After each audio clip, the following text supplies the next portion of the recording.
Hi friends, உங்கள் எல்லாருக்கும் என்னுடைய அன்பான வணக்கம். வெல்கம் டு நெஞ்சுக்குள்ளே. இது ஷர்மிளா ஃப்ராங்கோவின் உன்னை கண்டேன் என்னை தந்தேன் நாவல் பகுதி 29. வாசிப்பது ஷர்மிளா ஃப்ராங்கோ. ஃப்ரெண்ட்ஸ், இதுவரைக்கும் சேனலை சப்ஸ்கிரைப் பண்ணாதவங்க சப்ஸ்கிரைப் பண்ணிக்கங்க. வாங்க ஃப்ரெண்ட்ஸ், கதைக்குள்ள போலாம். எழில் படபடக்கும் தன் இதயத்தோடு வாசலை பார்த்தபடி நிற்கும் போது பரத் மெல்ல அறைக்குள் அடியெடுத்து வைத்தான். அவனை கண்டதும் எழிலின் இதயம் துடிப்பு பன்மடங்காக உயர்ந்தது. இதற்கு முன்பும் அவனை பார்க்கும் போது அவள் இதயம் இப்படி பல முறை துடித்ததுண்டு. இது ஒரு புது அனுபவம் அல்ல, இடையிடையே அவளுக்கு ஏற்படும் ஒரு அனுபவம் தான். அதை இப்போதும் எழிலால் நன்றாக உணர முடிந்தது. எழிலின் கண்களில் கண்ணீர் திரை. அது பரத்தின் பிம்பத்தை மறைத்தது. அவன் மெல்ல நடந்து அவள் அருகில் வருகிறான். அவள் கையில் மறைத்து வைத்திருந்த அந்த காகிதம் நெருப்பாக அவளை சுட்டது. அந்த காகிதத்தில் வரையப்பட்டிருக்கும் ஓவியம் அது பரத்தால் வரையப்பட்டது என்பதை அவள் நன்றாக உணர்வாள். அதில் எழுதியிருந்த அந்த வார்த்தைகள் அது அவள் இதயத்தை நெருப்பாக சுட்டது. அவள் கையில் சுருட்டி வைத்திருந்த அந்த காகிதத்தில் இருந்தும் ஒரு நெருப்பொன்று உருவாகி அது அவள் உடலில் ஊடுருவி சென்று அவள் இதயத்தை தாக்கியது. அவளுள் ஏற்படும் அந்த மாற்றத்தை அவள் வேதனையோடு உணர்ந்தாள். இப்படி ஒரு மாற்றம் இதற்கு முன்பும் அவளுக்கு பலமுறை ஏற்பட்டிருக்கிறது. ஆனால் அப்போதெல்லாம் விக்ரம் என்ற அந்த ஒரு பெயர் மட்டுமே அவளுக்கு ஒரு பெரிய தடையாக இருந்தது. இப்போது அவள் மனதில் ஏற்பட்டிருக்கும் இந்த வேதனை, மாற்றம், வலி அனைத்தையும் இந்த அளவு தீவிரமாக அவள் இன்னும் ஒரு முறை மிகவும் துல்லியமாக உணர்ந்திருந்தாள்.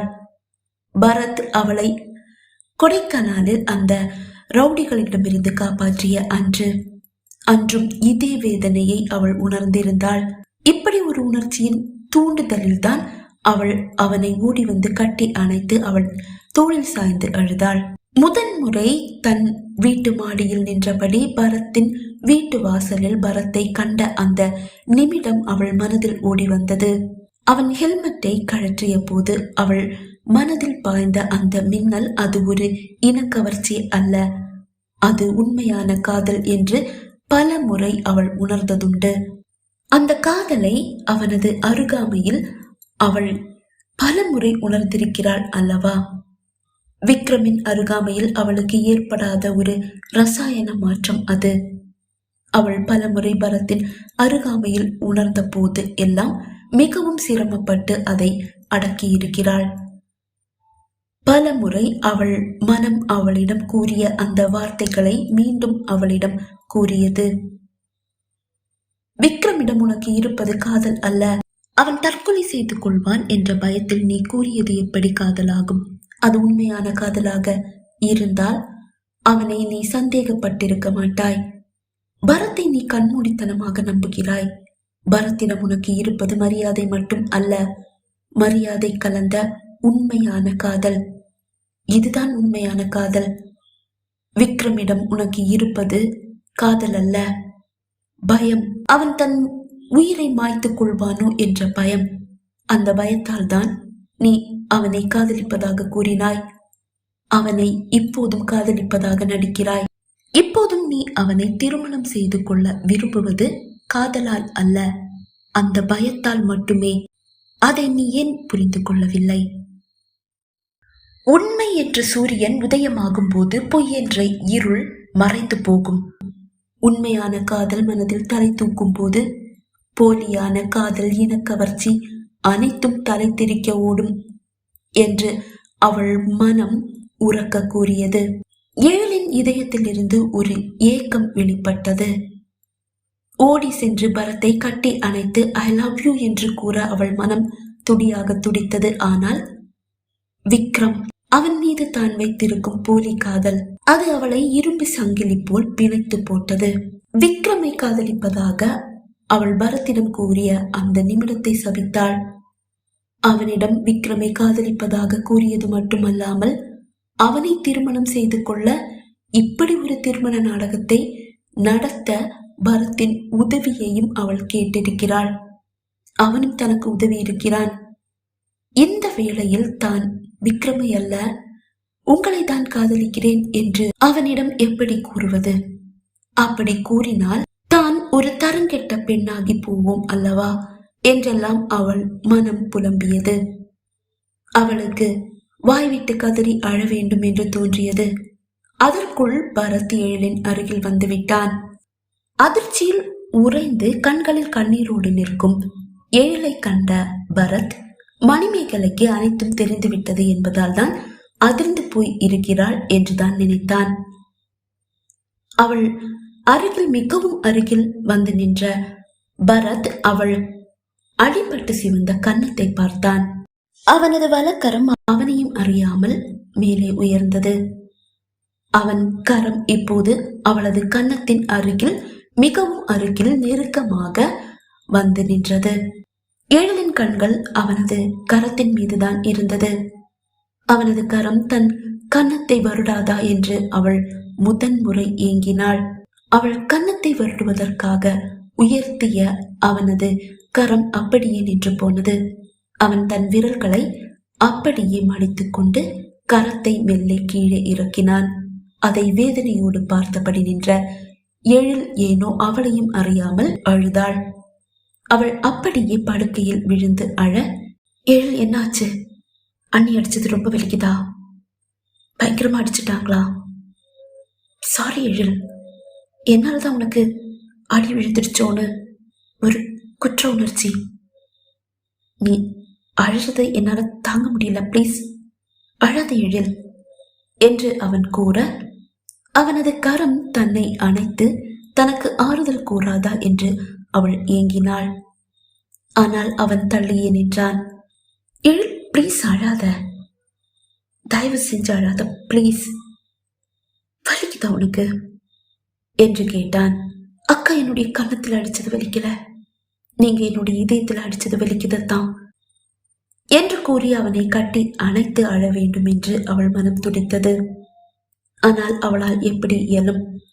அவள் படுக்கையில் குப்புற விழுந்து அழுதபடியே கிடக்க, மணிமேகலையின் ஒவ்வொரு வார்த்தையும் அவள் இதயத்தை சுக்குநூறாக உடைத்தெறிந்தது. விக்ரமின் விஷயத்தில் எப்போதும் எழிலுக்கு 2 மனமாக தான் இருந்தது. ஆனால் தன் அக்காவை அவன் முதலில் வளைக்க முயன்று முடியாததால் தான் தன்னை குறிவைத்தான் என்று மணிமேகலை கூறிய அந்த வார்த்தைகள் விக்ரமின் மீது இருந்த கொஞ்ச நெஞ்ச நம்பிக்கையையும் சுக்குநூறாக உடைத்தெறிந்தது. எழிலின் அழுகை பரத்தின் மனதை வெகுவாக பாதித்தது. அவளை தன் மார்போடு சேர்த்து அணைத்து ஆறுதல் கூற அவன் மனமும் துடிக்கத்தான் செய்தது. ஆனால் இன்னொருவனின் காதலியாக தன் முன் இருக்கும் தன் மனைவியை அவனால் எப்படி தொட இயலும்?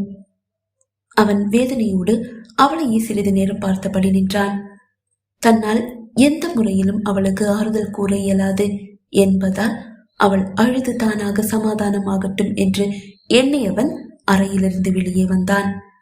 எழில் அழுது அழுது ஒரு வழியாக தானாகவே சமாதானம் ஆனாள். இப்போது அவள் மனதில் விக்ரமின் மீது கோபம் மட்டுமே இருந்தது. அவள் சட்டென்று படுக்கையில் இருந்து எழுந்து அமர்ந்தாள். தன் செல்போனை எடுத்து விக்ரமின் எண்ணிற்கு அழைத்தாள். அவன் ஏதோ பெண்ணுடன் உல்லாசமாக இருக்க தன் செல்போனில் வரும் அழைப்பு யாருடையது என்று கூட அவன் பார்க்க தயாராகவில்லை. ஒரு 8-10 முறை அழைத்தாள் எழில். ஆனால் அவன் செல்போனை எடுக்கவே இல்லை. அவனது லீலைகளை முடித்துக் கொண்ட பின்புதான் அந்த பெண்ணை இறுக்கமாக கட்டி அணைத்தபடியே தன் செல்போனை எடுத்து அழைத்தது யார் என்று பார்த்தான். எழிலின் பெயரை கண்டவன் அதிர்ந்து போனான். இவ இந்த நேரத்துல ஏன் போன் பண்ணா? இந்த நேரத்துல அவ போன் பண்ண மாட்டாளே என்று மனதில் நினைத்தவன் சட்டென்று எழிலை திருப்பி அழைத்தான். ஒரே பெல்லில் போனை எடுத்தாள் எழில். எழில், ஏன் கூப்பிட்ட என்று கேட்டான். டேய், நீ முதல்ல என்னுடைய அக்கா பின்னால் அலைஞ்சியாடா என்று எழில் கேட்க விக்ரம் லேசாக அதிர்ந்தான்.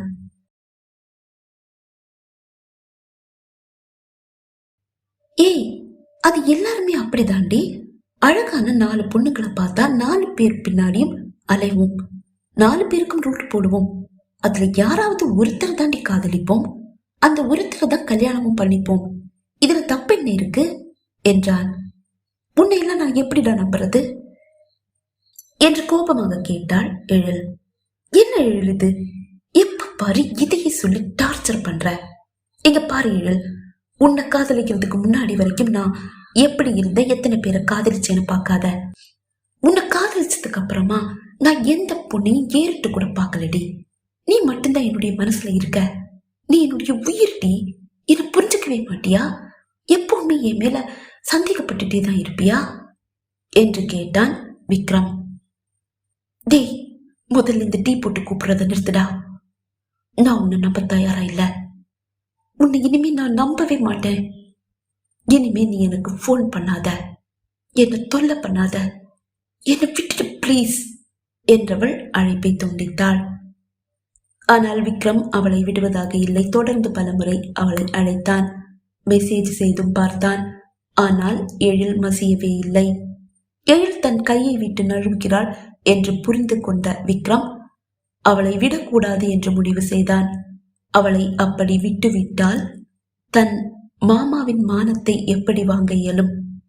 தன் மாமாவின் மானத்தை கண்டிப்பாக வாங்கியே ஆக வேண்டும். அதற்கு எழில் பரத்தை விட்டுவிட்டு தன்னை திருமணம் செய்து கொண்டே ஆக வேண்டும்.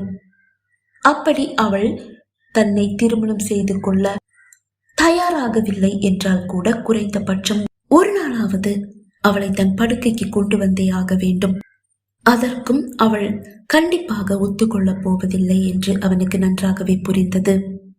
அவள் ஒப்புக்கொண்டாலும் இல்லை என்றாலும் அவளை அடைந்தே ஆக வேண்டும் என்று அவன் மனதில் முடிவு செய்தான். அதை கண்டிப்பாக வீடியோவாக மாற்ற வேண்டும். அதை அப்படியே தன் மாமாவுக்கு அனுப்பி கொடுத்து அவரது முகத்தில் கரியை பூச வேண்டும். அந்த அவமானம் தாங்க முடியாமல் அவர் தற்கொலை செய்து கொண்டால் அவனுக்கு மிகுந்த மகிழ்ச்சி. இப்படியெல்லாம் அவன் மனதில் கோட்டை கட்டினான். அதே வீடியோவை காண்பித்து பரத்திடமும் பல லட்சங்கள் கறந்துவிட வேண்டும் என்றும் திட்டங்களை தீட்டினான். அவன் தன் போஸ் மல்லிகாவிடம் ஏதாவது ஒரு காரணத்தை கூறி இந்தியா வந்து எழிலை சந்திக்க வேண்டும் என்று முடிவு செய்தான். தொடர்ந்து விக்ரமிடம் இருந்து அழைப்பும் மெசேஜும் வந்தாலும் அதை எதையும் பொருட்படுத்தாமல் அப்படியே படுக்கையில் விழுந்து கிடந்தாள் எழில். அன்று முழுவதும் எழில் அறையிலிருந்து வெளியே வரவே இல்லை. தலைவலி என்று கூறி படுக்கையிலேயே விழுந்து கிடந்தாள். வெளியே வந்தால் அவள் கன்னத்தில் பதிந்த விரல் அடையாளங்களுக்கு அவள் பதில் சொல்லியாக வேண்டும். மணிமேகலை தான் அவளுக்கு உணவை அறையிலேயே கொண்டு வந்து கொடுத்தாள். பரத்தின் அப்பா அம்மா 4-5 முறை அறைக்குள் வந்து எழிலை பார்த்து சென்றனர். அவள் ஒரு பெரிய டவலால் தன் நெற்றியை இறுக்கமாக கட்டி வைத்திருந்தாள். அந்த டவலின் 2 ஓரங்களையும் தன் கன்னத்தில் போட்டு கன்னங்களை மறைத்திருந்தாள். அதனால்தான் அடிபட்டு சிவந்து போன அவள் கன்னத்தை பரத்தின் அப்பா அம்மா கவனிக்கவில்லை. அவளுக்கு உண்மையான தலைவலி என்று அவர்களும் நம்பிவிட்டனர். இப்படி ஒரு திட்டத்தை தீட்டியது மணிமேகலை தான். அவள் ஒவ்வொரு முறை உணவை கொண்டு அறைக்குள் வரும்போது எல்லாம் அவளை திட்டிவிட்டுதான் சென்றாள். பரத் அறைக்குள் வரும்போது எல்லாம் எழில் உறங்குவது போல் பாசாங்கு செய்து கண்மூடி கிடந்தாள். அன்றைய தினம் அப்படியே முடிவடைந்தது. மறுநாள் காலை பரத் எழும்போது எழில் நன்றாக உறங்குகிறாள். பரத் எந்த உற்சாகமும் இல்லாமல் குளியல் அறைக்குள் சென்று திரும்பினான். எழில் அப்போதும் உறங்கிக் கொண்டுதான் இருக்கிறாள். இவ தூங்குறாளா இல்ல தூங்குற மாதிரி நடிக்கிறாளா என்ற மனதில் நினைத்தபடியே அறையிலிருந்து வெளியே வந்தான் பரத்.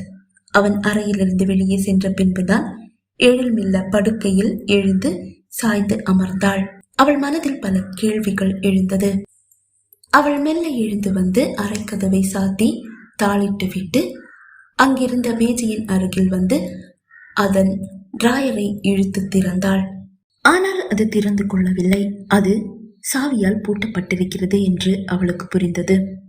அந்த மேஜை மீது இருந்த புத்தகங்களை எல்லாம் புரட்டி பார்த்தாள். அதில் அவளுக்கு தேவையான எதுவும் கிடைக்கவில்லை. அவள் அந்த மேஜை டிராயரை மீண்டும் மீண்டும் இழுத்து பார்த்தாள். ஆனால் அது திறக்கவில்லை. அவளது கண்கள் அங்கிருந்த ஷெல்ஃபின் மீது விழுந்தது. அவள் அதன் அருகில் வந்து அங்கெல்லாம் மேஜையின் சாவி இருக்கிறதா என்று தேடி பார்த்தாள். அப்போதுதான் அங்கு ஒரு சிறிய பாக்ஸ் இருப்பதை கண்டாள். அவள் அதை எடுத்து திறந்து பார்க்க அதில் 1-2 சாவிகள் இருந்தன. அந்த பாக்ஸை அப்படியே எடுத்து வந்தவள் அதில் இருந்த சாவிகள் ஒவ்வொன்றையாக எடுத்து அந்த மேஜையின் இழுப்பறையை திறக்க முயன்றாள். கடைசியில் அதில் ஒரு சாவி அந்த மேஜையின் இழுப்பறைக்கு சரியாக இருந்தது. அவள் அந்த மேஜையின் இழுப்பறையை திறக்க அந்த இழுப்பறை முழுவதும் கடிதங்களாக எழுதி மடித்து வைக்கப்பட்டிருந்தன. அவள் அதில் ஒன்றை எடுத்து பிரித்து பார்த்தாள். Hello my dear sweetheart. உன்னை எனக்கு இப்படி கூப்பிடதான் பிடிக்கும். ஏன்னா நீ என்னுடைய இனிய இதயம்தான். எனக்கு உன்னை ரொம்ப பிடிக்கும் எழில். ரொம்பன்னு சொன்னா ரொம்ப ரொம்ப பிடிக்கும். உன்னை பிடிக்கும், உன்னுடைய குறும்பு பிடிக்கும். மொத்தத்துல உன்னை எனக்கு ரொம்ப பிடிக்கும். உன் கூட வாழணும்னு ரொம்ப ஆசையா இருக்கு. உன்கிட்ட என்னுடைய காதலை சொல்லணும்னு ரொம்ப ரொம்ப ஆசையா இருக்கு. ஆனா உன் பக்கத்துல வரும்போது வார்த்தைகள் கிடைக்க மாட்டேங்குது. ஒருவேளை நான் என்னுடைய காதலை சொன்னா நீ என்ன கிண்டல் பண்ணுவியோன்ற ஒரு பயம் கூட என்னுடைய மனசுல இருக்கு. அதையும் மீறி உன்கிட்ட என்னுடைய காதலை சொல்லிடலான்னு சொல்லி உன் பக்கத்துல வரும்போது உன்னை பார்க்கும் போதெல்லாம் இப்பவும் எந்த பக்குவமும் இல்லாத ஒரு சின்ன பொண்ணு மாதிரியே இருக்க. நீ அப்படிதான் நடந்துக்கிற. அது மட்டும் இல்ல, என் மேல நீ ரொம்ப மரியாதை வச்சிருக்க. அத்தான்னு உரிமையா கூப்பிடுற. சில சமயங்கள்ல உன்னுடைய பார்வையில, உன்னுடைய அருகாமையில உன்னுடைய காதலை என்னால உணர முடியுது. நீ என்ன காதலிக்கிறேன்னு எனக்கு தோணுது. சில சமயங்கள்ல இல்லைன்னு தோணுது. அதை உன்கிட்ட கேட்கவும் முடியல, கேட்காம இருக்கவும் முடியல. ரொம்ப தவிக்கிறேன் எழில். என்னுடைய காதலை நான் எப்படி உன்கிட்ட சொல்ல போறேன்னு தெரியல. ஆனா சொல்லாம இருந்தா என்னுடைய இதயமே வெடிச்சிடும் மாதிரி தோணுது. கண்டிப்பா என்னுடைய காதலை நான் உன்கிட்ட சொல்ற வரைக்கும் அதை அப்படியே மனசுக்குள்ள பூட்டி வைக்க முடியல. அதனாலதான் இப்படி லெட்டரா எழுதி வைக்கிறேன். இந்த லெட்டர் மட்டும் இல்ல, நிறைய லெட்டர் எழுதி வச்சிருக்கேன். என்னைக்காவது என்னுடைய காதலை நான் சொல்ற அன்னைக்கு இதையெல்லாம் ஒரு பாக்ஸ்ல போட்டு உனக்கு ஒரு கிஃப்டா கொண்டு வந்து கொடுப்பேன். எனக்கு உன்னை ரொம்ப பிடிக்கும் Ezhil. I love you. I love you so much. I love you my dear sweetheart. இப்படிக்கு யுவர்ஸ் லவ்விங் பரத் என்று எழுதியிருந்தது. அதை வாசித்த போது அவளது கண்கள் நிறைந்து வழிந்தது. அவளது கண்களில் இருந்து கண்ணீர் துளிகள் அந்த எழுத்துக்களில் விழுந்து சிதறியது. அவள் அடுத்த கடிதத்தை கையில் எடுக்க அரைக்கதவு தட்டப்படும் ஓசை கேட்டது. இந்த சேனல் உங்களுக்கு பிடிச்சிருந்தா மறக்காம லைக் பண்ணுங்க, ஷேர் பண்ணுங்க, மறக்காம கீழே கமெண்ட் பண்ணுங்க. இதுவரைக்கும் சேனலை சப்ஸ்கிரைப் பண்ணாதவங்க சப்ஸ்கிரைப் பண்ணிக்கங்க. கதையோட அடுத்த பகுதியில் உங்களை சந்திக்கும் வரை விடைபெறுகிறேன். நன்றி, வணக்கம்.